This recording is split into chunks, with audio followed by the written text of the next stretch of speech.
थोड़ा सा रिवीजन करेंगे कल से। ठीक, पर्सनालिटी कल हमने बताया था।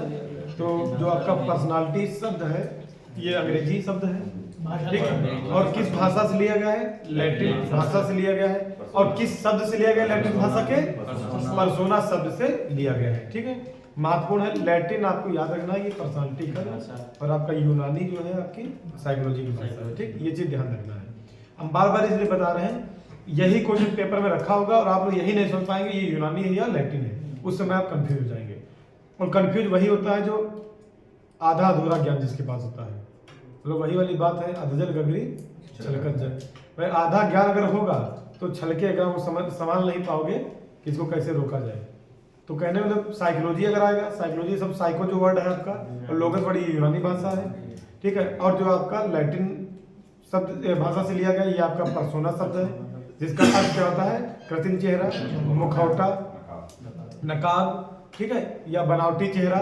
ठीक है, मतलब कुछ भी आप इसको कह सकते हैं इस तरीके से।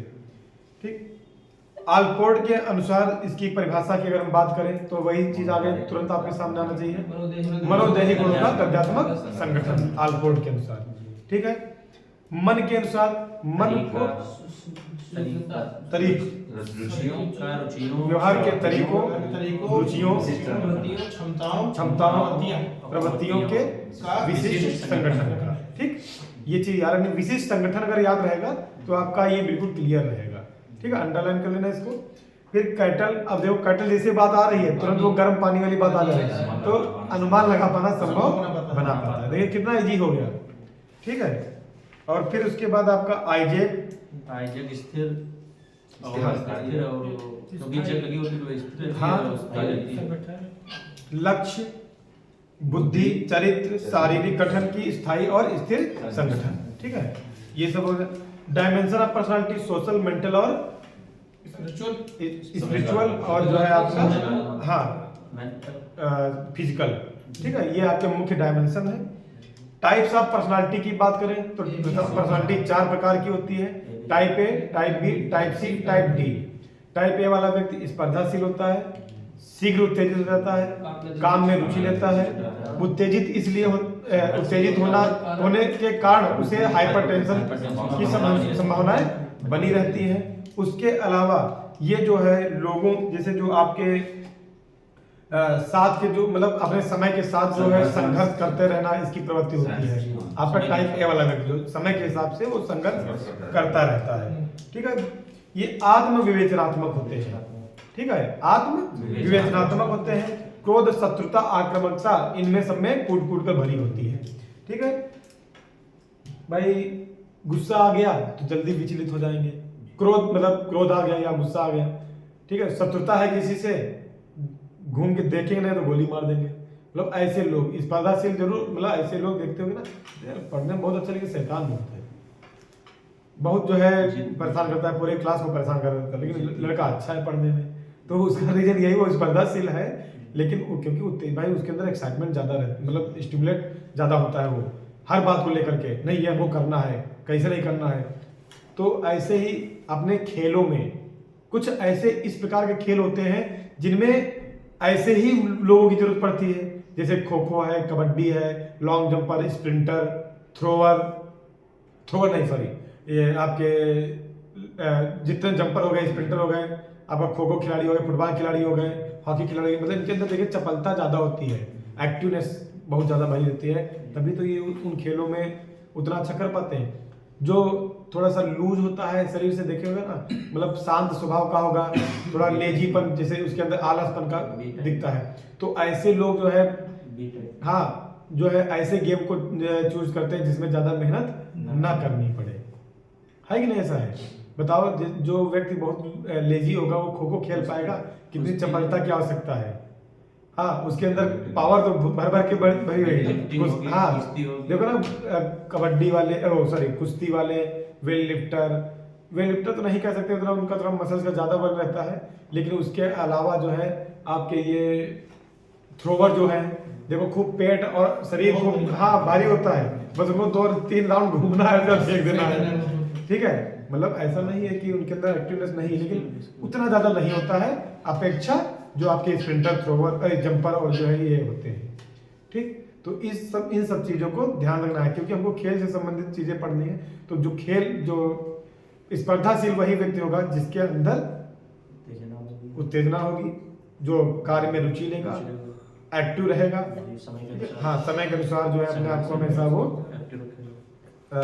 हमेशा संघर्ष करता रहता है। ठीक है, तो ये आपके व्यक्ति टाइप ए वाले होते हैं।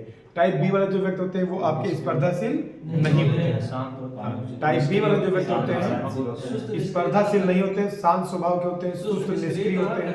अरे कैसे होगा, सी वाला होगा। ये जितना आप बता रहे हो सब सी का है। ठीक है, टाइप बी की मैं बात कर रहा हूँ। सुस्त, निष्क्रिय, नकारात्मक सोच सब टाइप सी में है। शांत एवं सहनशील होते हैं। शांत सहनशील होते हैं, गुस्सा अपने गुस्से को व्यक्त नहीं करते हैं। देखो यही, हाँ, यही चीजें ध्यान रखनी। अगर इधर उधर मिला दिए तो पेपर में भैया आपका क्वेश्चन तुरंत एक गलत हो जाएगा। और साइकोलॉजी के अगर 20 क्वेश्चन आ गए वही गलत कर दिया तो सिलेक्शन नहीं मिल पाएगा आपको। ठीक है, तो ये झगड़ा नहीं करते हैं, शांत, मतलब इसीलिए क्योंकि शांत रहते हैं ना, इसलिए झगड़ा नहीं करते हैं। तो अब झगड़ा नहीं करते हैं, अपनी भावनाएं जो इनके अंदर इमोशंस हैं उनको लोगों के सामने व्यक्त भी नहीं कर पाते हैं। जो इनके इमोशंस हैं, भावनाएं हैं, वो अपनी व्यक्त नहीं कर पाते हैं। हाँ, एकांत प्रिय होते हैं, प्रभावशाली, और ये तनाव में ज्यादा रहते हैं। प्रभावशाली रूप से मतलब इन पर तनाव रहता है। क्यों? क्योंकि भैया तनाव रहेगा जब अपनी बात को किसी के सामने आप व्यक्त ही नहीं कर पा रहे हैं, तो तनाव में तो आप रहेंगे ही, क्योंकि आप उसी बात के बारे में बार बार सोचते रहते हैं। है कि नहीं? ऐसा है कि यार मतलब अंदर ही अंदर आप सोचा करते हैं इसको कैसे हल किया जाए, ये कैसे होगा। और जब आपके अंदर कुछ ना कुछ बात चल रही होगी तो आप सामने वाले काम को अच्छे से नहीं कर पाएंगे। जैसे कल मेरे साथ हुआ ये चीज़। स्कूल में हमारा खेल का पैसा आना था जो हम लोगों ने खर्च किया था, तो वो आया, जो और टीचर लोग थे उनको भी भेजना था। तो हमारे दिमाग में वो जैसे जब प्रैक्टिस कराते हैं हम बच्चों को, तो प्रॉपर वो प्रैक्टिस पर हमारा फोकस रहता है। मतलब उस समय हमें फिर फोन आए, कुछ भी आए, किसी मतलब नहीं, क्योंकि हम बच्चों प्रैक्टिस कर रहे थे, कोई गड़बड़ तो नहीं कर रहा है, उस पर ध्यान रख रहा है। और वही उसी समय हमको जो है सोच ला बैठे थे पेमेंट कर दें, और पेमेंट कर दिया हमने ज़्यादा। मतलब हम तनाव में किसके थे? अपने जो है खेल का तनाव लिए पड़े थे, और उसी समय एक दूसरा कार्य करने लगे ज़्यादा, और वो हमारा जो है बैलेंस कम ज़्यादा हो गया। अब भैया सोच रहे हैं यार ये हमारा बजट हिसाब बराबर नहीं आ रहा है और पैसा भी उतरे हैं। बाद में देखा कि 20 दूनी और 20 और 150 गुणा कर तो होते हैं 3000। हम भेजे पड़े हैं 3500 सबको, तो 500 सबके से ज़्यादा चला गया सबके पास। तो ये होता है, कहने मतलब आप तनाव में तभी रहते हैं जब कोई ना कोई बातें आपके दिमाग में चलती रहती हैं। ये व्यक्ति टाइप बी वाले होते हैं। ऐसे व्यक्ति कौन से होते हैं? टाइप बी वाले होते हैं। तो आपको याद रखना है, तनाव में इसीलिए रहते हैं क्योंकि वो अपनी भावनाओं को, अपने इमोशन को किसी सामने रख नहीं पाते हैं, उन्हीं बातों पर बार बार जो है सोचा करते हैं। सुस्त, वह अपने जीवन में जो है संतुष्ट होते हैं, इसीलिए इनको जो है अपने जीवन का सफल व्यक्ति कहा गया है। फिर से हम आप बात दोहराएंगे, अगर पेपर में क्वेश्चन आ जाए किस प्रकार के व्यक्ति को अपने जीवन का सफल व्यक्ति माना जाता है? टाइप बी, टाइप बी वाला व्यक्ति। ठीक है, टाइप सी वाला व्यक्ति आकर्षक, मनोहर और जो है शांत करने में सक्षम होते हैं ये। ठीक है, शांत करने वाले होते हैं, आकर्षक होते हैं, मनोहर होते हैं, लेकिन ये गुस्से को व्यक्त करने में असमर्थ होते हैं। गुस्से को व्यक्त करने में असमर्थ होते हैं, सुस्त, निष्क्रिय होते हैं, नकारात्मक सोच के होते हैं। नकारात्मक प्रवृत्ति का किस प्रकार का व्यक्ति होता है? टाइप सी वाला व्यक्ति। उसके दिमाग में हमेशा यही चला करता है, नहीं अगर हम उनके सामने ये बात बोल दिए तो वो हमारी बात को जो है अन्यथा ले लेंगे, हमारी बात का रिप्लाई नहीं देंगे। उसके दिमाग चलता रहता है अपनी बात को किसी सामने कहने में। उसको लगता है कि अगर कहेंगे तो वो नहीं, संकोच नहीं, वो हमारी बात का जवाब प्रॉपर नहीं देगा। उसको ऐसा फील होता है, निगेटिविटी उसके अंदर भरी होती है। और निगेटिविटी जिसके अंदर भरी है उसका जानते हो इलाज क्या होता है? दवा नहीं होती है, मोटिवेशन, अभिप्रेरणा। डॉक्टर के पास जाते हो, आप अपनी समस्याएं बताते हो, डॉक्टर आपसे बता देता है आपके अंदर निगेटिविटी है, ऐसा करो ये दवा खा लो और ठीक हो जाओगे। वो दवा नहीं, उसने आपको इंडिकेट कर दिया कि आपके अंदर नकारात्मक सोच भरी पड़ी है। दवा तो जो है आपको सुला रही है सिर्फ, दवा तो आपको रिलैक्स कर रही है मेंटली, इसमें दवाएं सारी मेंटल रिलैक्सेशन की चलती हैं। जैसे autogenic training is the type of mental relaxation, मतलब एक रिलैक्सेशन का प्रकार ऑटोजेनिक होती है। ऑटोजेनिक अगर प्रैक्टिस आ जाए पेपर में कि ऑटोजेनिक प्रैक्टिस जो है किसके लिए होती है, रेस्ट एंड रिकवरी के लिए, ठीक है, ट्रांजिशन पीरियड में जो आप लोग करते हो, ठीक। तो वहां पर डॉक्टर ने जैसे बोल दिया तो आप दिमाग में घूमने लगा, यार हाँ वो सही कह रहे थे, देखो हम ये काम करते हैं और हम हमेशा ये करने से पहले यही सोच लेते ये होगा नहीं हमारा काम, तो हम नकारात्मक, मतलब अब इसको नहीं, हम अपनी बात को किसी के सामने हमको रखना है ताकि हमारे अंदर से निगेटिविटी खत्म हो जाए। ऐसे व्यक्ति जो आपके नकारात्मक सोच के होते हैं वो टाइप सी वाले होते हैं, ठीक है। स्वयं को अकेला अनुभव करते हैं ये, और अकेला अनुभव करने के कारण जो है ये ऐसा नहीं है कि अकेला ये बाद में 30 साल के बाद अनुभव करते हैं। हाँ, या कोई ऐसा हादसा हो गया, या कोई ऐसा हादसा हो गया जिससे वो अकेला महसूस कर, नहीं तो इनके अंदर वो जो है बचपन से ही इनके अंदर आ जाता है अकेलेपन वाली भावना। बहुत लोग होते हैं ना, देखिए साइड में बैठे रहते हैं, खिलाड़ी अच्छे होंगे लेकिन ज्यादा किसी से मतलब नहीं रखेगा। जरूरी तो नहीं है सर कि वो खिलाड़ी अच्छा ना हो तो नकारात्मक सोच का होगा, ऐसा नहीं, वो नकारात्मक सोच का हो सकता है लेकिन खिलाड़ी अच्छा हो सकता है, ऐसा नहीं है जरूरी कि वो अच्छा नहीं होगा। ये तो उसकी पर्सनालिटी, एक व्यवहार के अकॉर्डिंग बात हो रही है, ठीक है। तो आप ये नहीं कर सकते कि नकारात्मक सोच का है तो अच्छा खिलाड़ी नहीं बन सकता है, अच्छा खिलाड़ी बन सकता है, वो शारीरिक मेहनत कर रहा है ना, ठीक है। तो और ऐसे लोग जो है कैंसर से संबंधित ज़्यादा जो है रोग मतलब आने की संभावना रहती है, कैंसर जैसी बीमारियां ज़्यादा जो है होने के चांस रहते हैं, ठीक है। टाइप डी वाला व्यक्ति, ये जो है आपका हृदय रोगी, मतलब हृदय से संबंधित रोग इसके अंदर ज़्यादा होते हैं, हार्ट अटैक या हाइपरटेंशन या इस तरीके की कार्डियक अरेस्ट या हार्ट फेलियर, इस तरीके की चीज़ें जो है आपका होने का ज़्यादा चांस रहता है। ये हृदय क्यों, हाँ, इसी वजह से ये लोग अपने जीवन में कष्ट जो है अत्यधिक सहन करते हैं, ठीक, अपने जीवन में कष्ट अत्यधिक सहन करते हैं। उसका रीजन यही है क्योंकि अपनी भावनाओं का साझा नहीं करते हैं। जैसे बहुत लोग होते हैं, हमें दर्द है तो हम दर्द आपसे बांट लेते हैं बोल करके, लेकिन ये लोग क्या करते हैं, अपने दर्द को अंदर ही छिपाए रखते हैं और अपने अंदर ही वो परेशान रहते हैं, कष्ट सहन किया करते हैं, काफी कठिनाइयों का सामना करते हैं। अब बाद में ऐसे लोग कहीं मतलब हृदय से संबंधित बीमारियों का शिकार होते हैं, ठीक है। तो ये इनको कह सकते हो कि ये लोग जो है बहुत ही तुच्छ और खराब जीवन जीते हैं, ठीक। तो इसीलिए तो हमको ये चीज़ें पढ़ाई जाती है कि हमारे अंदर जो कमियां हैं उन कमियों से कैसे हमको बाहर निकलना है, तो इसीलिए तो हमको चीज़ें पढ़ाई जाती हैं। तो टाइप डी वाला व्यक्ति नहीं बनना है, हमको टाइप ए वाला व्यक्ति बनना है, ठीक है। आज आगे हेडिंग संगठित व्यक्ति के मुख्य गुण। संगठित व्यक्ति के मुख्य गुण।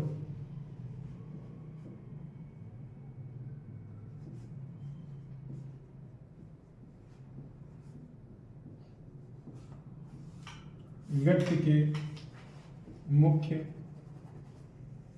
गुण। संगठित व्यक्ति के मुख्य गुण।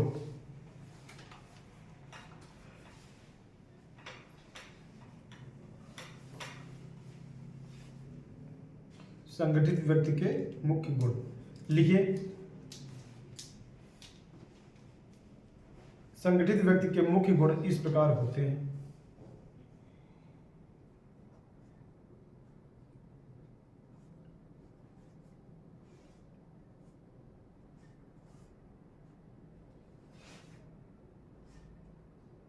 पहला लिखिए आत्मचेतना।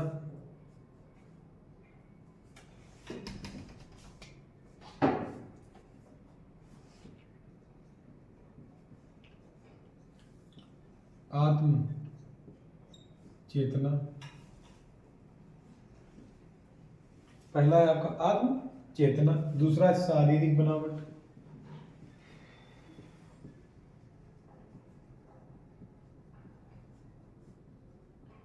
शारीरिक बनावट। तीसरा है मानसिक शील गुण। मानसिक शील गुण। चौथा है आपका प्रबल इच्छा शक्ति।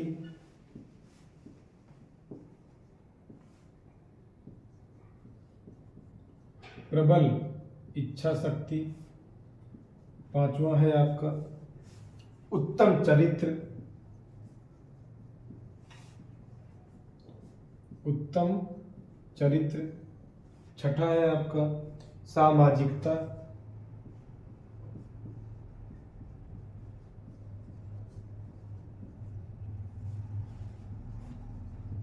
सातवां है आपका संवेगात्मकशील गुण।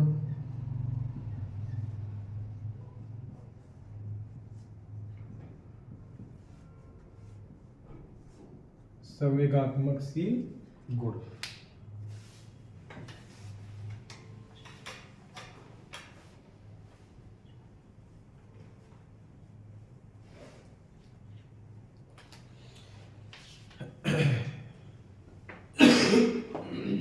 ठीक है, पहला आपका हो गया आत्म चेतना, दूसरा हो गया आपका शारीरिक बनावट, तीसरा हो गया मानसिक शील गुण, चौथा हो गया आपका प्रबल इच्छा शक्ति, उत्तम चरित्र, सामाजिकता, संवेगात्मक।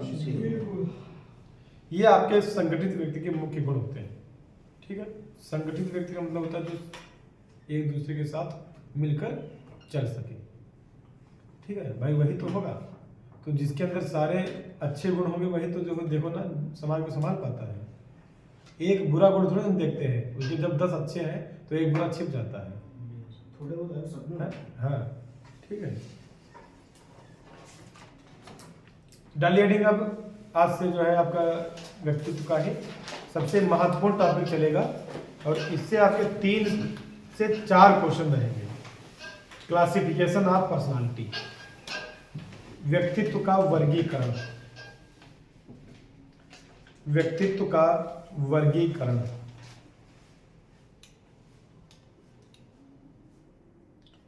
व्यक्तित्व का वर्गीकरण, क्लासिफिकेशन ऑफ पर्सनालिटी।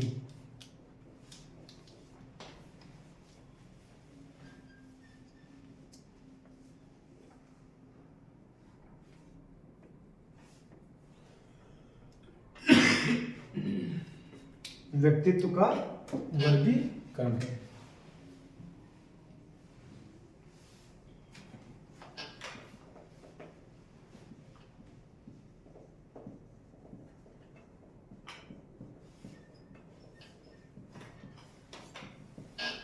ठीक है, तो सबसे पहले लिखे सेल्डन के अनुसार।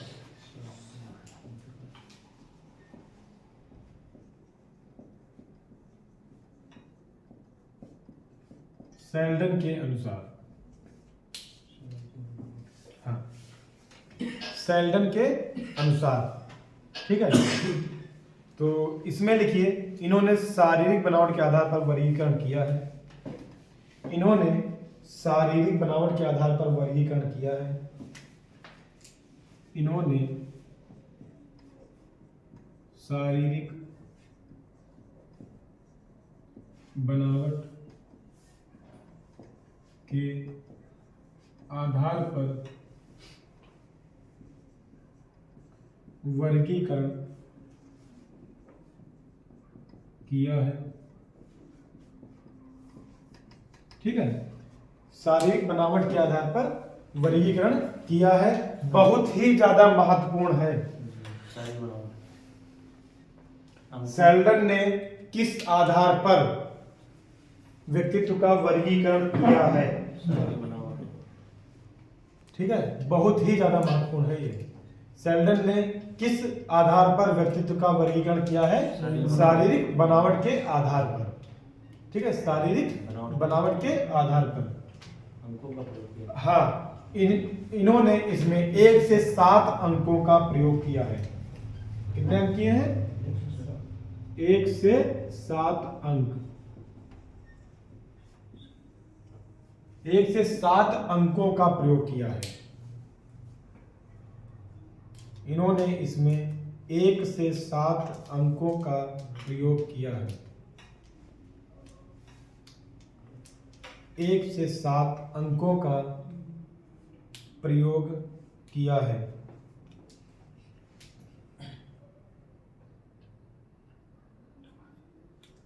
एक से 7 अंकों का प्रयोग किया है। ठीक ठीक है। शारीरिक बनावट के आधार पर इन्होंने बताया है, वर्गीकरण किया, और अंक कौन कौन से प्रयोग किए, 1 से 7। वो कैसे होंगे अभी बता देंगे आपको।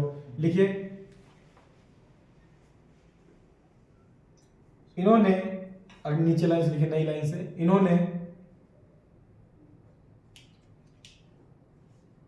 3 प्रकार से वर्गीकृत किया है।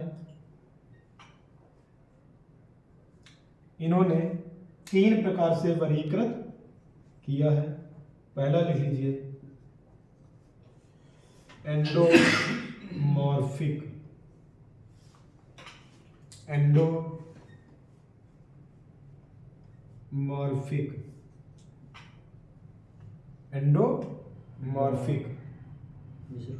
हाँ। दूसरा लिख लीजिए, मीजोमॉर्फिक।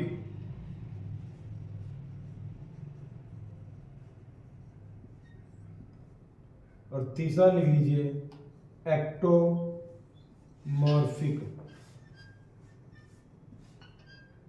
एंडोमॉर्फिक, मीजोमॉर्फिक और एक्टोमॉर्फिक। एंडोमॉर्फिक, मीजोमॉर्फिक और एक्टोमॉर्फिक। ठीक है।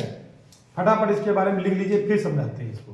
ठीक, तो लिखो, एंडोमॉर्फिक में लिखो, हेडिंग डालिए एंडोमॉर्फिक, और इसमें लिखिए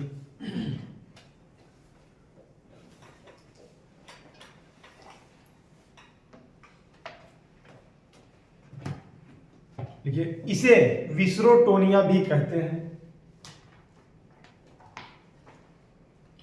इसे विस्रोटोनिया भी कहते हैं। इसे विस्रोटोनिया भी कहते हैं। आगे लिखिए, इस प्रकार के व्यक्तित्व वाले व्यक्ति, इस प्रकार के व्यक्तित्व वाले व्यक्ति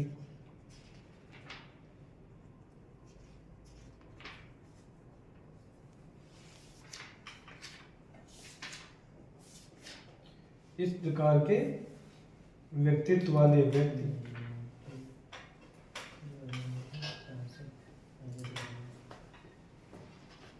का शरीर मोटा, इस प्रकार के व्यक्तित्व वाले व्यक्ति का शरीर मोटा, कॉमा छोटा कद, कॉमा छोटा कद, छोटा कद, कॉमा गर्दन छोटी,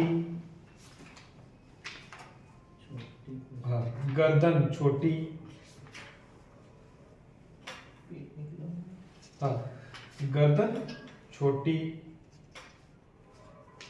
का पेट निकला हुआ,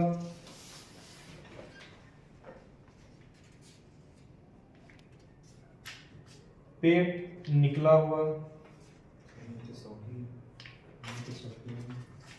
पेट निकला हुआ, खाने में रुचि,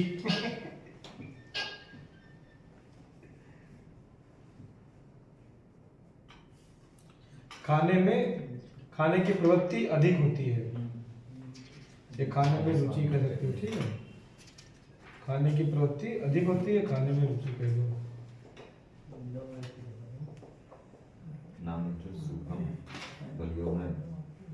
ठीक, आगे लिखिए, ये व्यक्ति सामाजिक होते हैं। ये व्यक्ति सामाजिक होते हैं।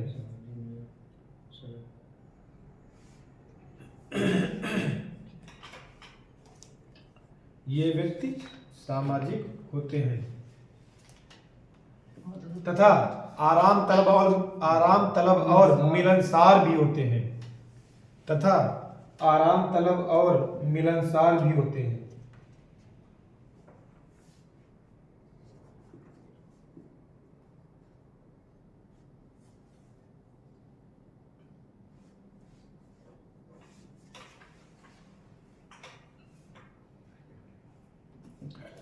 आराम तलब और मिलनसार भी होते हैं।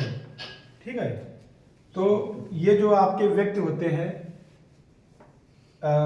आपके छोटा शरीर, ठीक है, गर्दन छोटी, पेट निकला हुआ, खाने की प्रवृत्ति अधिक, आराम तलब, मिलनसार, ठीक है, सामाजिक, तो कौन होंगे?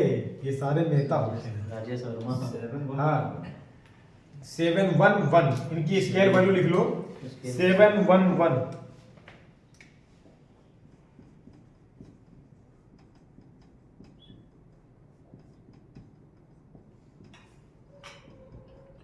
इनकी स्केल वैल्यू क्या होगी? 711। ठीक है, ये इसकी इनकी स्केल वैल्यू होती है।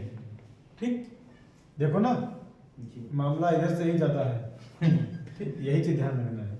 तो आपके जो एंडोमॉर्फिक वाले व्यक्ति होते हैं, एंडो मतलब अंदर भरा हुआ, खूब मोटे ताजे, हाँ, ठीक है, इस तरीके याद रखना है इसको। हम नाम में लिख दिए।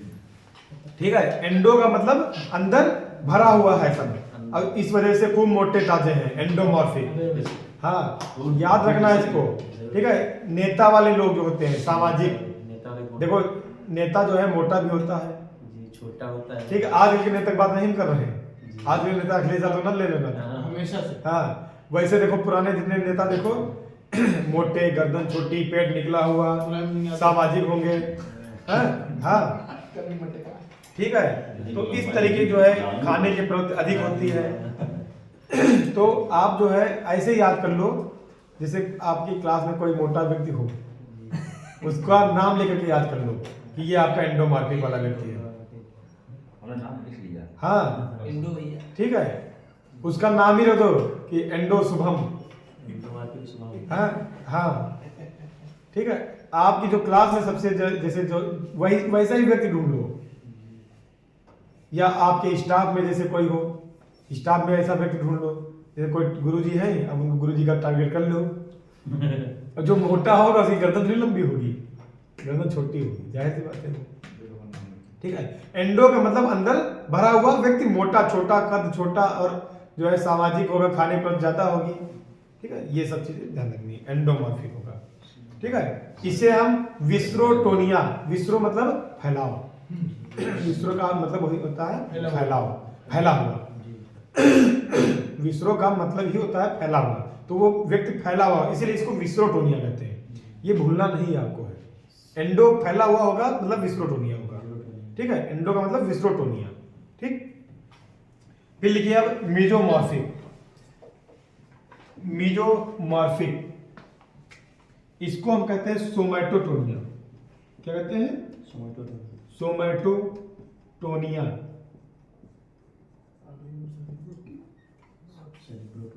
सोमैटोटोनिया, सोमैटोटोनिया, इसको क्या कहते हैं? सोमैटोटोनिया कहते हैं। ठीक है, जहां पर वर्ड सोमैटो आता है, हाँ, नहीं, उसका अर्थ हिंदी में समस्थिति होता है। सोमैटो का समान स्थिति, जैसा होना चाहिए, जैसा होना चाहिए शरीर। ठीक है, तो अब ये चीज ध्यान रखनी है, ये जो मीजोमॉर्फिक है, मीजोमॉर्फिक मतलब मीजो मतलब मस्कुलर, मसल्स, मीसो मतलब मसल्स, ध्यान रखना, मा से मसल्स। ठीक है, एंडो मतलब फैला हुआ भरा, विस्रोटोनिया जिसका शरीर छोटा, कद छोटा मतलब यानी कि, और गर्दन छोटी, पेट निकला हुआ, सामाजिक होगा, खाने की वजह ज्यादा होगी। अच्छा, ये बता, सुस्त निष्क्रिय होंगे कि नहीं होंगे? होंगे। ठीक है, सुस्त भी होंगे, ये आराम तलब होंगे। ठीक है, होते ही नहीं होते हैं, मिलनसार लेकिन होते हैं। भाई जो नेता होता है मिलनसार नहीं हुए तो कैसे बनेगा काम? ठीक है, सामाजिक व्यक्ति जो होगा मिलनसार तो होता ही है। ठीक, तो जो अब मीसोमॉर्फिक, मीसो से मस्कुलर, ऐसे याद करो, मीसो से मस्कुलर, क्योंकि आपको याद रखना है सब चीजें। तो इसमें पहली लाइन चाहे ये लिख लो, लिखो, ये मस्कुलर बॉडी के होते हैं, मतलब इसमें इनमें फैट ज्यादा नहीं होता है। ठीक है, ये मस्कुलर बॉडी के होते हैं।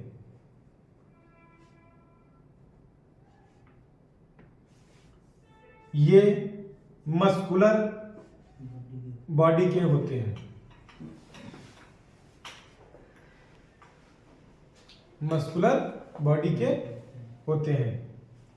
ठीक है, लिखो इनका, हाँ, ये व्यक्ति स्वस्थ रहते हैं, स्वस्थ मतलब हेल्दी रहते हैं, ये व्यक्ति स्वस्थ रहते हैं।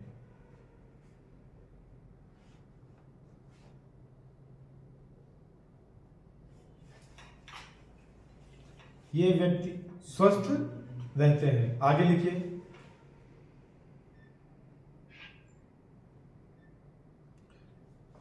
इनका बदन फुर्तीला होता है।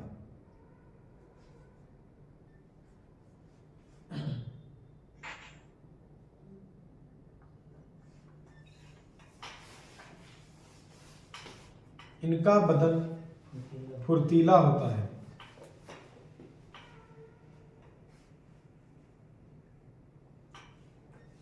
बदन फुर्तीला होता है।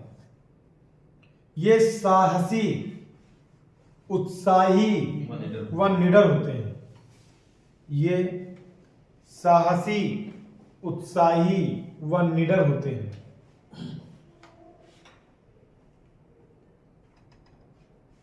तथा शरीर से मजबूत होते हैं।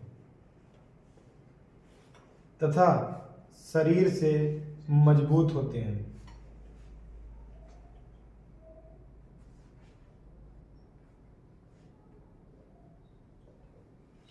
इनकी गर्दन मजबूत तथा लंबी होती है। इनकी गर्दन मजबूत तथा लंबी होती है।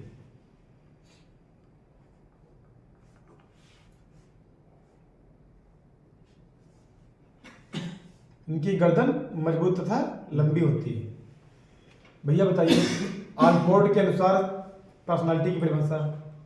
आलपोर्ट के अनुसार गद्यात्मक संगठन है। पक्का? ठीक है, मनोदय मनोदेही गुणों का गठन। Very good. ठीक है, शुभम मन के अनुसार परिभाषा बताइए।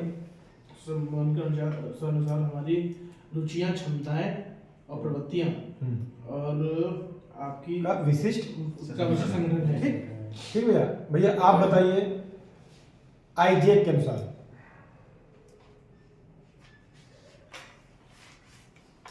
रुचियों क्षमताओं हाँ, का विशिष्ट संगठन है। आईजेक के अनुसार बुद्धि, विकास, चरित्र, स्वभाव। इस स्वभाव का इस- स्थिर और स्थायी संगठन है। ठीक है, अब आईजेक ने तुरंत आपके ब्रेन को हाईजेक कर लिया। हम लोग ऐसे याद रखे हैं कि आईजेक जो होती है जग हाँ। लगी होती है, स्थिर और स्थायी होती है। हाँ, ठीक है, हाईजेक ने तुरंत ब्रेन को हाईजेक किया। ठीक, अब हाईजेक किया तो मतलब आपका जो है स्थिर और स्थायी जो है जगह पर आपको जाके छोड़ दिया। ठीक है, आईजेक ने ब्रेन को हाईजेक किया और स्थिर और स्थायी जगह पर जाके छोड़ दिया। मतलब स्थिर और स्थायी संगठन अगर आप याद रखेंगे, ठीक है, स्थिर और स्थायी संगठन अगर आप याद रखेंगे तो समस्या नहीं होगी। ठीक है, ठीक भाई। हाँ, स्वभाव, बुद्धि, हाँ, इन सब मतलब आईजेक ने स्वभाव, बुद्धि को हाईजेक किया और स्थायी और स्थिर जगह पर जाके छोड़ दिया। इसको भूलो नहीं तो ये हाईजेक पेपर में नहीं कर देगा आपको। ठीक है, स्थिर और स्थायी संगठन तो शारीरिक गठन का स्थिर और स्थायी संगठन होता है। ठीक है, ठीक, स्वभाव, रुचि है वो चरित्र, बुद्धि। ठीक। हाँ, चलिए, ठीक है, ऐसे परिभाषाएं आप याद रखिए। ठीक, भूलना नहीं परिभाषाएं। मीजोमॉर्फिक वाला तो अब एंडोमॉर्फिक वाला समझ में आ गया। एंडोमॉर्फिक वाला व्यक्ति कैसा होगा? जिसमें खाने की प्रवृत्ति ज्यादा होगी, आराम तलब होंगे, मिलनसार होंगे, सामाजिक होंगे, कार्य को करने में रुचि ज्यादा, मतलब सुस्त होते हैं ना ये लोग। ठीक है, पेट निकला हुआ होता है, गर्दन छोटी होती है, कद छोटा होता है, सामाजिक प्राणी होते हैं, नेता प्रवृत्ति के लोग होते हैं। ये नेता प्रवृत्ति के लोग होते हैं, लीडरशिप की भावना। ठीक है, हाँ, मीजोमॉर्फिकल आपका। अब उसको देखो, विस्रो मतलब फैलना, विस्रो का हिंदी वर्ड है विस्रो मतलब फैलाव। ठीक, विस्रोटोनिया मतलब फैलाव, मतलब इन्हें विस्रोटोनिया कहते हैं। अब आपका जो है मीजोमॉर्फिक यानी कि सोमैटोटोनिया।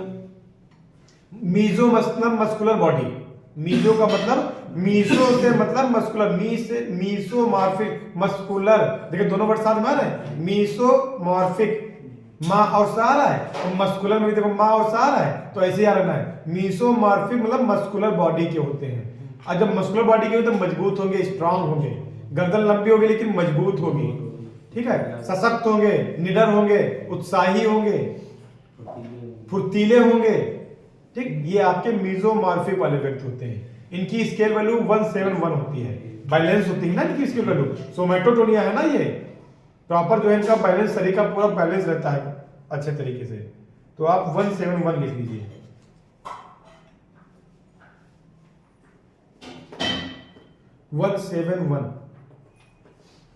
ठीक, इनकी स्केल वैल्यू क्या होगी? 171। अगला डालिए एक्टोमॉर्फिक।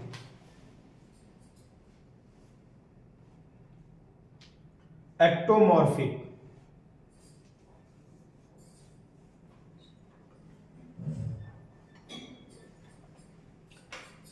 एक्टोमॉर्फिक एक्टोमॉर्फिक ठीक। एक्टो मतलब एक्टिन। एक्टिन कैसा फिलामेंट है? पतला, थिन। तो ये लोग कैसे होंगे? पतले दुबले होंगे, ऐसे याद रखना है इसको, शरीर लंबा, गर्दन लंबी। ठीक है। तो पहले लिख लीजिए इसको, इसे लिखिए, इसे सेरिब्रोटोनिया भी कहते हैं। इसे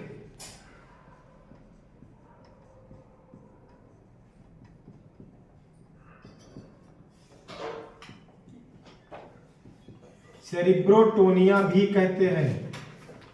इसे सेरिब्रोटोनिया भी कहते हैं।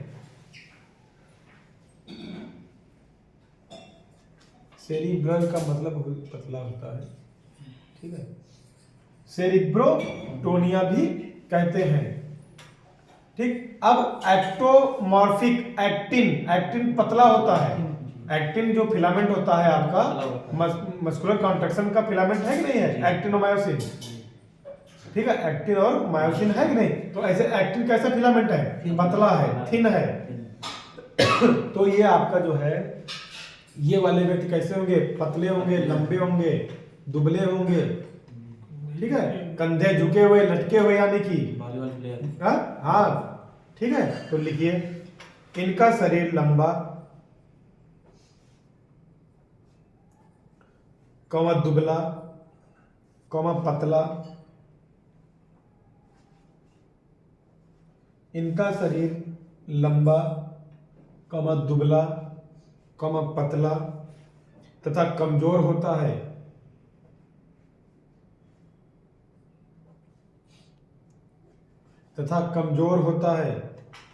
कंधे झुके हुए। हाँ, ये एकांत प्रिय, ये एकांत प्रिय, एकांत प्रिय, असामाजिक,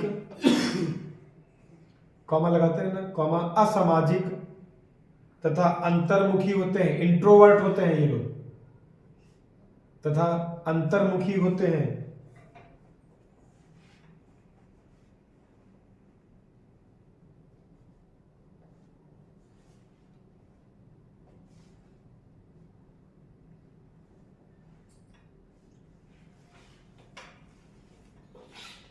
अच्छा, विस्रोटोनिया वाला व्यक्ति बहिर्मुखी होगा, फिर होगा कि नहीं होगा? विस्रोटोनिया वाला व्यक्ति बहिर्मुखी होगा, मिलनसार है ना वो, ठीक। ये भी देखो महत्वपूर्ण हो गया कि नहीं हो गया? अगर ये चीज लिख लो उसमें जाकर के, विस्रोटोनिया वाले जो है व्यक्ति, जो इंडोमॉर्फिक होते हैं, वो बहिर्मुखी होते हैं, ठीक है। तो जो आपका एक्टोमॉर्फी वाला व्यक्ति, क्या लिखा? अंतर्मुखी होते हैं, लिख लिया। ये अपनी इच्छाओं को दबाते हैं, ये अपनी इच्छाओं को दबाते हैं,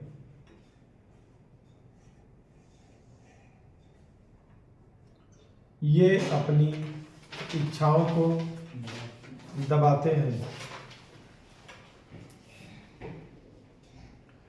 इस प्रकार के व्यक्तित्व वाले व्यक्ति या इस प्रकार के व्यक्ति में कंधे लटके होते हैं,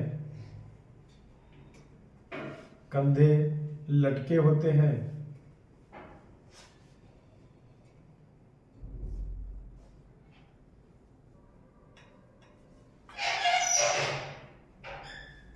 कंधे क्या होते हैं?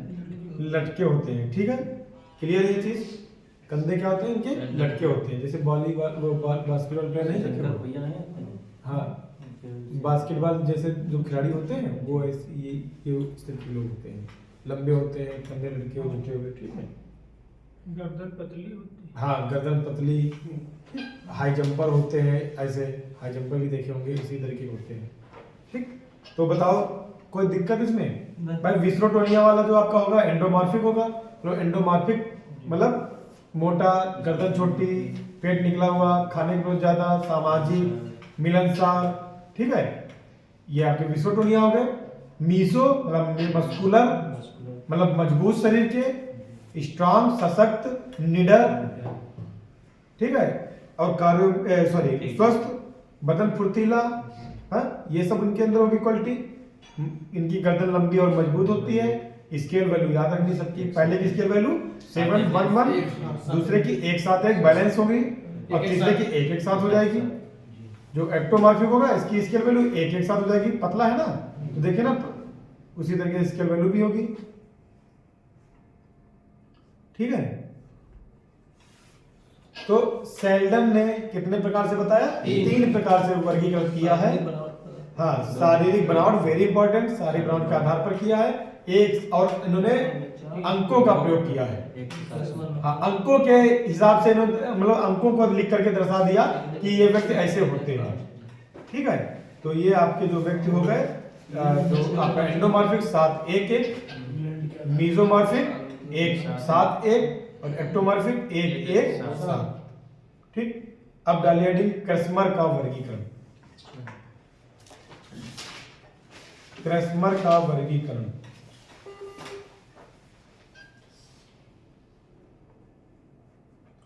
क्रैस्मर का वर्गीकरण।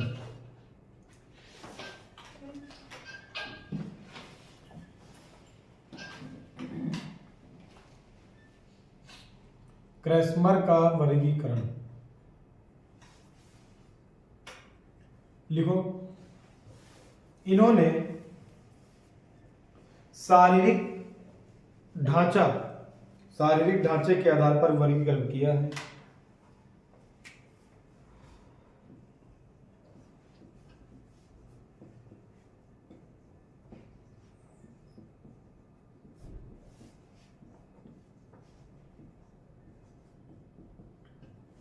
इन्होंने किस आधार पर किया है? शारीरिक ढांचा के आधार पर।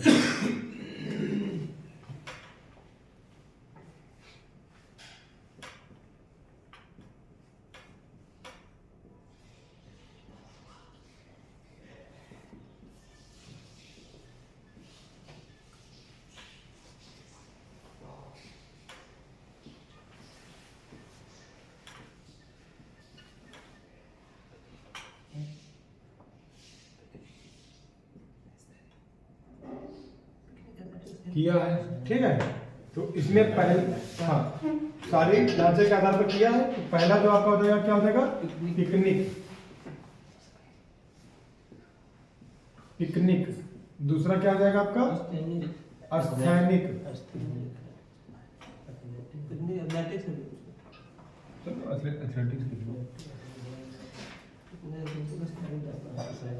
तीसरा अस्थैनिक होगा।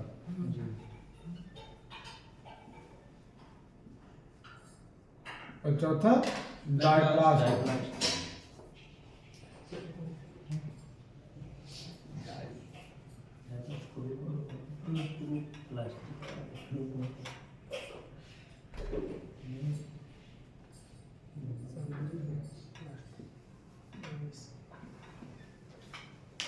ठीक, 4 प्रकार से वर्गीकृत किया है।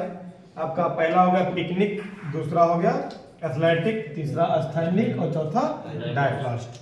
ठीक, 4 तरीके से बताया इन्होंने। तो हेडिंग डाल लीजिए पिकनिक। पिकनिक।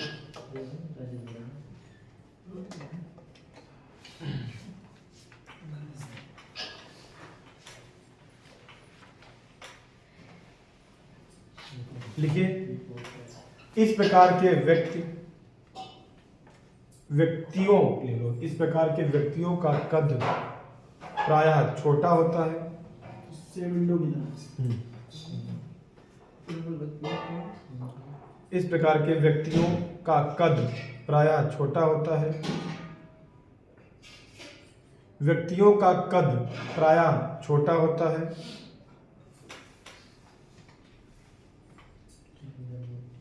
चेहरा गोल और शरीर मोटा होता है। चेहरा गोल और शरीर मोटा होता है।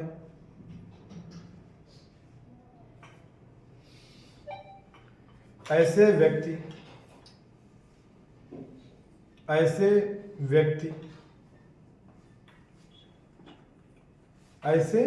व्यक्ति मिलनसार, बहिर्मुखी और आराम तलब के होते हैं। मिलनसार, बहिर्मुखी और आराम तलब के होते हैं।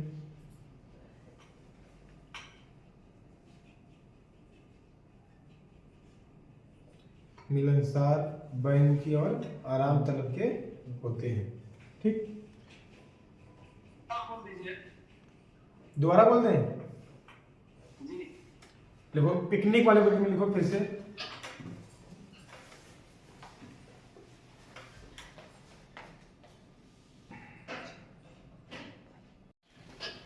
लिखिए, इस प्रकार, इसी में मिला लीजिए एक बार फिर से। इस प्रकार के व्यक्तियों का कद प्रायः छोटा होता है। चेहरा गोल, शरीर मोटा और मिलनसार। ठीक है, ये व्यक्ति मिलनसार भी होते हैं, मतलब बहिर्मुखी होते हैं और आपके आराम तलब होते हैं। यानी कि सारी क्वालिटी वही आपकी इंडो। हाँ इंडो वाली होती है। उसी को क्रसमन ने पिकनिक बोल दिया। जो आपके एंडोमॉर्फिक होते हैं वैसे ही ये लोग होते हैं, क्रसमन ने इसको पिकनिक बोल दिया। ठीक है, अब डालिए एथलेटिक। एथलेटिक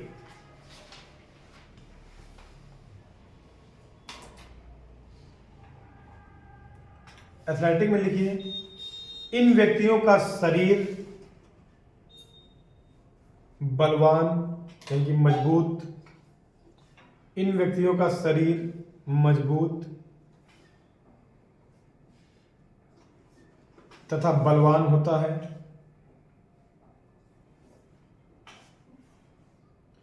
इनका सीना चौड़ा,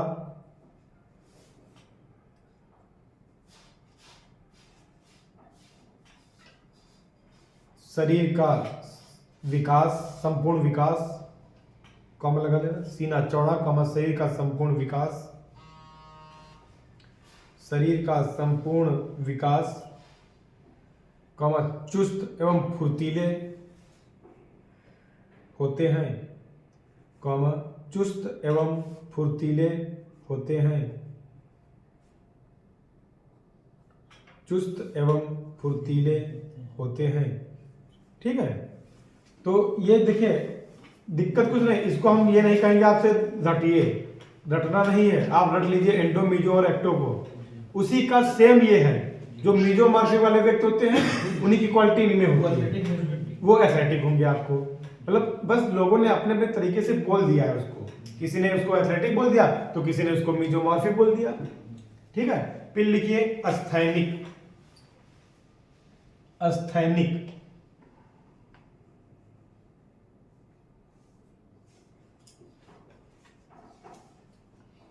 अस्थैनिक में लिखिए, ये व्यक्ति लंबे कॉमा दुबले पतले,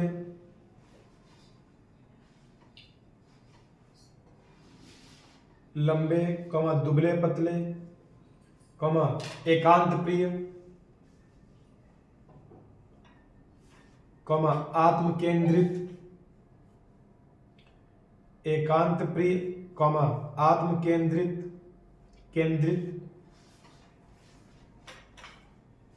एकांत प्रिय कॉमा आत्म केंद्रित कॉमा बुद्धिजीवी, बुद्धिजीवी, बुद्धि, हाँ बुद्धि लिखना, बुद्ध ना लिखना, बुद्धिजीवी, बुद्धिजीवी कॉमा शांत होते हैं, शांत होते हैं। तो जो आपके अस्थैनिक वाले व्यक्ति होते हैं ये लोग लंबे होंगे, दुबले पतले, वही सेम आपके एक्टोमॉर्फिक वाले व्यक्ति होंगे। ठीक है, लास्ट लिखिए डायप्लास्ट।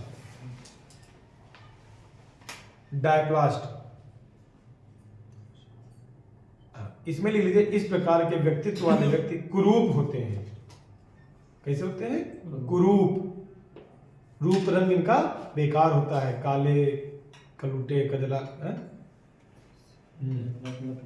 हाँ, जिनका जो है चेहरा मतलब रंग रूप अच्छा नहीं होता, ये लोग डायप्लास्ट वाले होते हैं।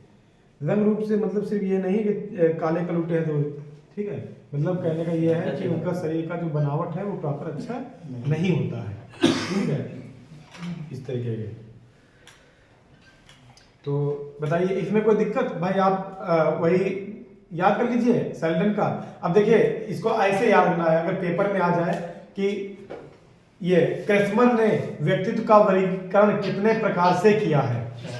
4 प्रकार से। कैसे याद रखोगे इसको? अक्षर से। हाँ, अक्षर के हिसाब से। देखिए क्रेसमर में कितने वर्ड आ रहे हैं?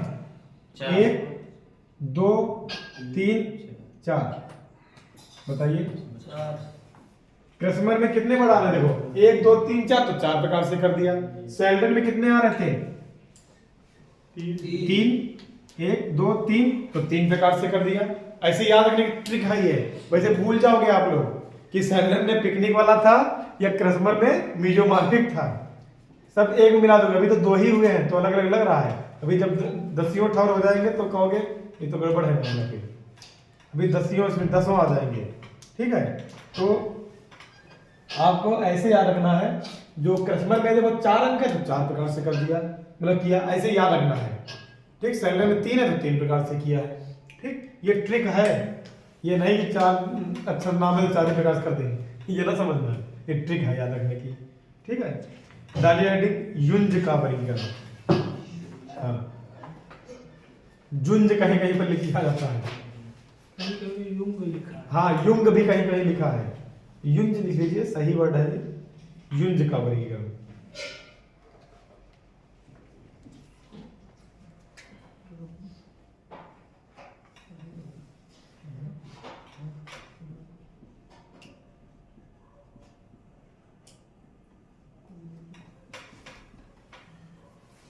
युंज का वर्गीकरण लिखिए। युंज ने व्यक्तित्व का वर्गीकरण मनोवैज्ञानिक रूप से किया है।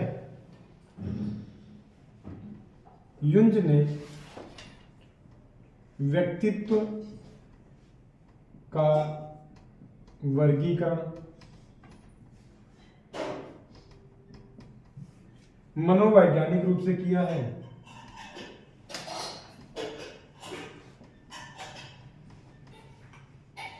मनोवैज्ञानिक रूप से किया है। मनोवैज्ञानिक रूप से किया है।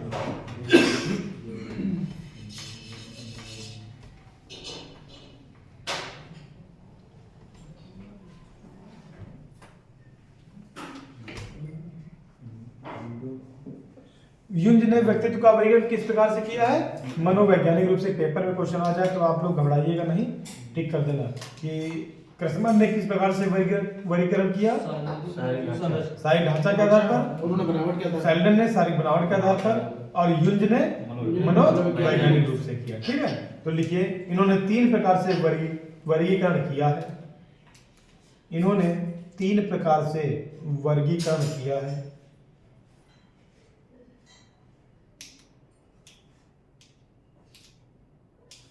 पहला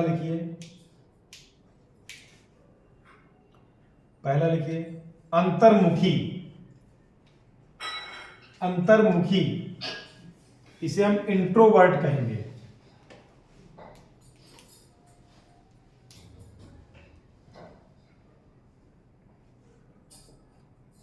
इसे हम क्या कहेंगे? इंट्रोवर्ट। अंतर्मुखी, इंट्रोवर्ट। ठीक है, तो पहला आपका कौन सा हो गया? अंतर्मुखी।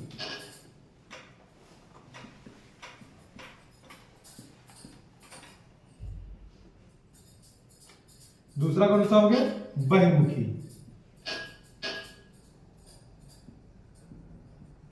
एक्सट्रोवर्ट है।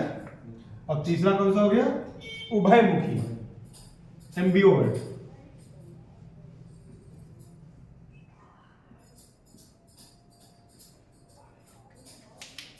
ठीक है।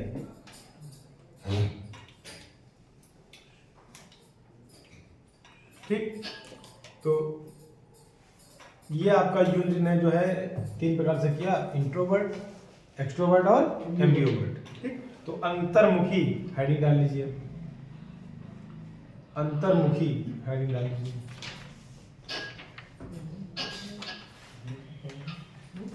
अंतर्मुखी, ठीक है।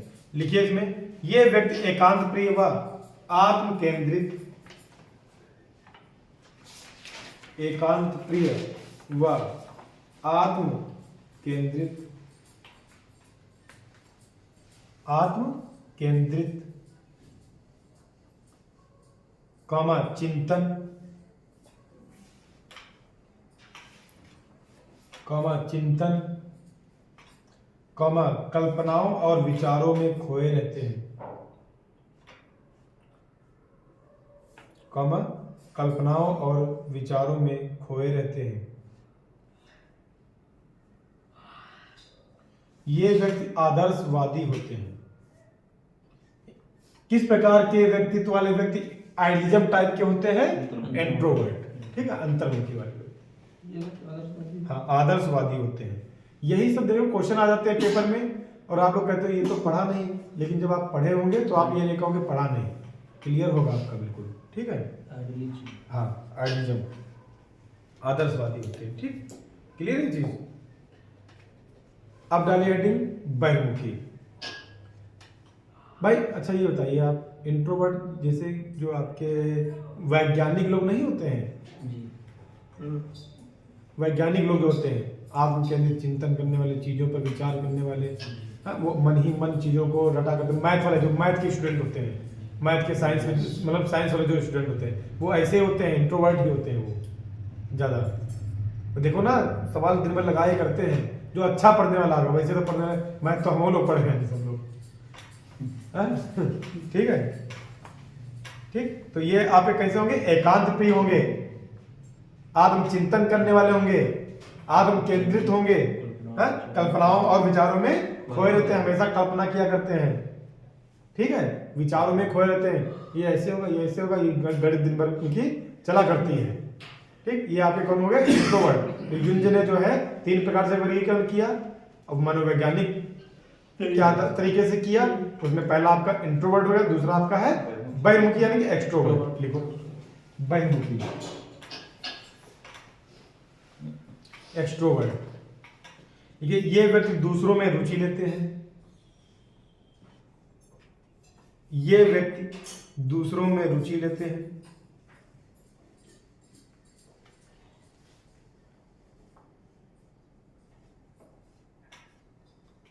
कहीं पर कोई समस्या हो गई, इंट्रोवर्ट वाला वो पढ़ा है, अरे छोड़ो अपना जो है काम पढ़ना है कि सब काम करना है। बहुत लोग हैं, अच्छा भैया ये अरे भाई समय, हेलो, हाँ ठीक है, अभी पहुंच रहे 1 घंटे, रुको, आज कोचिंग मैंने छोड़ दी। समझे, कोचिंग छोड़ रहा है लेकिन उसमें मिले चले नहीं है, तो लिखो आगे मिलनसार होते हैं। लिख लो भाई, मिले जब जा रहे हो लिखो मिलनसार होते हैं।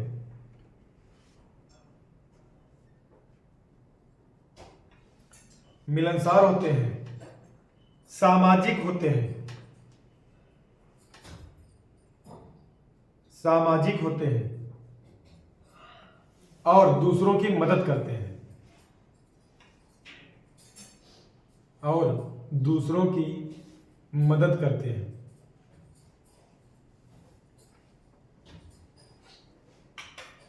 दूसरों की मदद करते हैं। ठीक है, तो ये जो आपके होते हैं ये बहिर्मुखी होते हैं। एक्सट्रोवर्ट वाले जो होते हैं समाज में ज़्यादा जो है रुचि लेते हैं, लोगों में ज़्यादा इंटरेस्ट रखते हैं, समस्या हो गई तो बेचारे मदद नहीं करने चले जाएंगे। तो ये जो आपके होते हैं ये एक्सट्रोवर्ट होते हैं। तीसरा लिखिए उभयमुखी,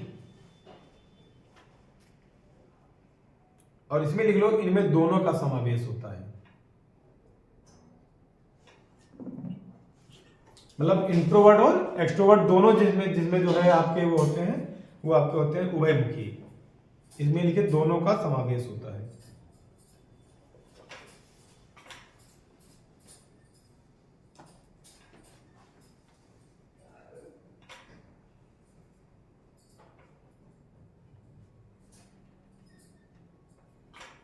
ठीक है, क्लियर है ये चीज? तो किसमें दोनों का समावेश होता है? एम्बिवर्ट। फिर इंट्रोवर्ट वाले क्लियर हो गए, आत्म केंद्रित कल्पनाओं विचारों में खोए रहने वाले, ठीक है, हाँ? और जो है आपके चिंतन आत्म केंद्रित होते हैं, आदर्शवादी होते हैं। आइडियलिज्म टाइप के व्यक्ति कौन से होते हैं? आपके इंट्रोवर्ट होते हैं, ठीक है, आदर्शवादी भी होते हैं, ठीक है। किसी को आदर्श मान करके अपना जो है वो अपने लक्ष्य की ओर बढ़ते रहते हैं, यही होना भी चाहिए हमको। किसी को आदर्श मान करके अपने लक्ष्य को हमेशा आगे बढ़ते रहना चाहिए, लक्ष्य को हासिल करना है। आपका टीजीटी लक्ष्य है, बस यही लक्ष्य होना चाहिए 2-3-4 महीना, समझे? और जो नौकरी पा जाएगा और उसके साथ जो पढ़ रहा होगा जो नहीं पाएगा वो पछताएगा। वो यही सोचेगा कि यार उसने नौकरी पा ली, गुरुजी तो वही रहे जिनके पास हम जा रहे थे, उसी पर वो भी जा रहा था। वो नौकरी पा गया और हम तो नहीं पाए। कहीं ना कहीं वो जो है, आप तो समाज को लेकर चल रहे हैं लेकिन वो अपने आप को लेकर चला 2-4 महीने। तो जब 2-4 महीने हम अपने आप को लेकर चले और वही 2-4 महीने आपको नौकरी आपका सिलेक्शन दिला दिए, तो क्या है ये? आपकी जो कहानी है वो इतिहास के पन्नों में दर्ज हो गई। आपने एक जो है जंग जीत ली, अब आपको बस खाना है और पढ़ाना है, आराम नहीं करना है नौकरी के बाद। जिसने आराम किया वो समझ लो पाप हम पर लगेगा। हाँ, नौकरी के बाद भी आपको ऐसे बच्चे तैयार करने हैं जो आपका नाम वहां से रोशन करें। ये नई नौकरी 80,000 आ रहा है तो गुरुजी खटिया पर बैठे जो है लौंगे बना रहे हैं। हाँ ठीक है, ये चीज ध्यान रखना। ज्यादा नहीं तो एक बच्चा अपने जैसा तैयार कर देगा। एक का है मतलब आप कोशिश 1000 कर सकते, कोशिश का है। आप टीचर का है बने थे सी या ई ग्रेड मिला है सीतापुर डिस्ट्रिक्ट को। जो सीएम रैंकिंग करते हैं पूरे जनपद की, सीतापुर को सी या ई मिला है ग्रेड टीचरों वाले उसमें, समझे? ये मिड डे मील वाले इसमें जो है तो कहने का मतलब ये है, लेकिन नंबर रिकॉर्डिंग चल रही है। कहने का मतलब ये है, नहीं किसी का नाम न लो यहाँ पर बस, ठीक। कहने का मतलब ये है कि आपको भाई आप टीचर बने हो, आपके पास 1000 लड़का पढ़ रहा है स्कूल में और 1000 में से आप 100 बच्चों को तो भविष्य सुधार ही सकते हो, क्योंकि बच्चा वो 6 से 12 तक पढ़ेगा ना आपके पास 7 साल रहेगा और 7 साल में तो उसको आप मोटिवेट करके कहाँ लेके चले जाएंगे। हम भी भैया जो है जब शुरुआत किए थे अपने स्कूल में तो 15-20 लड़कों को शुरू किया था। अब वो आज 15-20 बदल गए और हमारी एक टीम तैयार हो गई अच्छी। मतलब 15-20 में से जो शुरुआत किए थे उसमें 7-8 बच्चे अभी भी हैं, 14-15 गायब हो गए, वो अलग बात है। लेकिन आज हमारे पास स्कूल में जब हम प्रैक्टिस कराते हैं तो कम से कम एक साथ में 70 से 80 लड़का प्रैक्टिस करता है।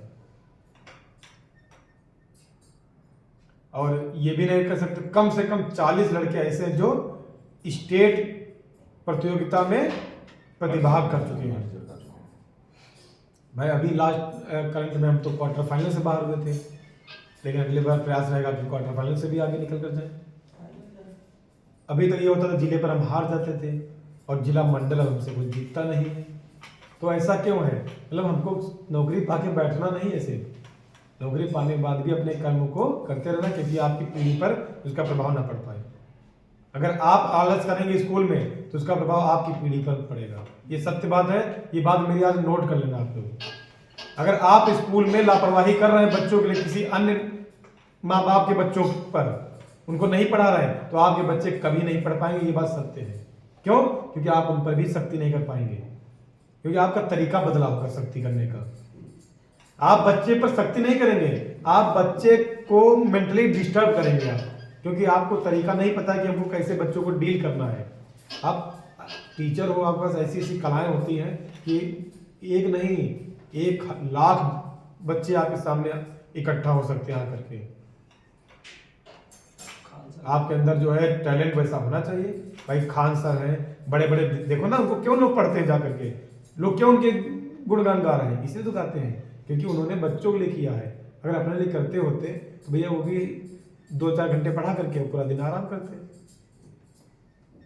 क्यों कोचिंग खोल रखी, 200 रुपये बताओ कोचिंग पढ़ा देते हैं वो खान सर। बहुत से टीचर तो खान सर की बात नहीं कर रहा हूँ। सब्जेक्ट नहीं हाँ?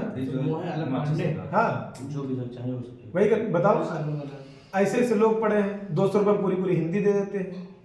200 में पूरी हिंदी का सिलेबस ले जाओ, पढ़ाते हैं 2-3 महीना, ये नहीं 1 महीना पढ़ा के छोड़ देंगे पूरी क्लास। तो भैया भाई क्योंकि उनको पता है ना कि जो हम दूसरे बच्चों के साथ करेंगे वैसा ही तो हमारे बच्चों के साथ होगा। वैसा आपकी रीढ़ हड्डी तो वही है जो टूट जाएगी बीच से। तो इसलिए आप भले प्राइवेट पढ़ा रहे हो चाहे गवर्नमेंट हो, अगर आप स्कूल जा रहे हैं तो हमेशा आप अपना जो है कर्म जरूर निभाइए वहाँ पर, अन्यथा जाइए नहीं फिर। और फिर आप अपने बच्चों को नहीं कुछ कर सकते हैं, आपका अधिकार नहीं है क्योंकि वो भी तो किसी के बच्चे हैं, है कि नहीं ये चीज़। तो हमारे हिसाब से ये चीज़ होनी चाहिए और अलग बात है, ठीक। तो कुल मिला के जो आपके इंट्रोवर्ट वाले व्यक्ति होते हैं वो कल मतलब मैथ जो साइंस का विद्यार्थी होता है वो ऐसा होता है, मतलब जो आपका अंतर्मुखी, आत्म केंद्रित, आत्मचिंतन करने वाले है, ये सब कल्पनाओं में और विचारों में खोए रहते हैं, ठीक है। बहिर्मुखी वाला सामाजिक होगा, मिलनसार होगा, दूसरों की मदद करता है जा करके दौड़ दौड़ कर, ठीक है। लेकिन हमको अभी ये 3-4 महीना बहिर्मुखी नहीं बनना है, हमको इंट्रोवर्ट बनना है 3-4 महीने, ठीक। तो ये आपके हो गए ये मिल गया था। हाँ ठीक, आगे अब कल बताएंगे, ठीक है। क्योंकि आज थोड़ा हम बता रहे हैं ना, थके भी हैं, अंदर से शरीर जवाब देने लगा है लगातार आज हो गया। लीजिए आप बात कीजिए उसके लिए।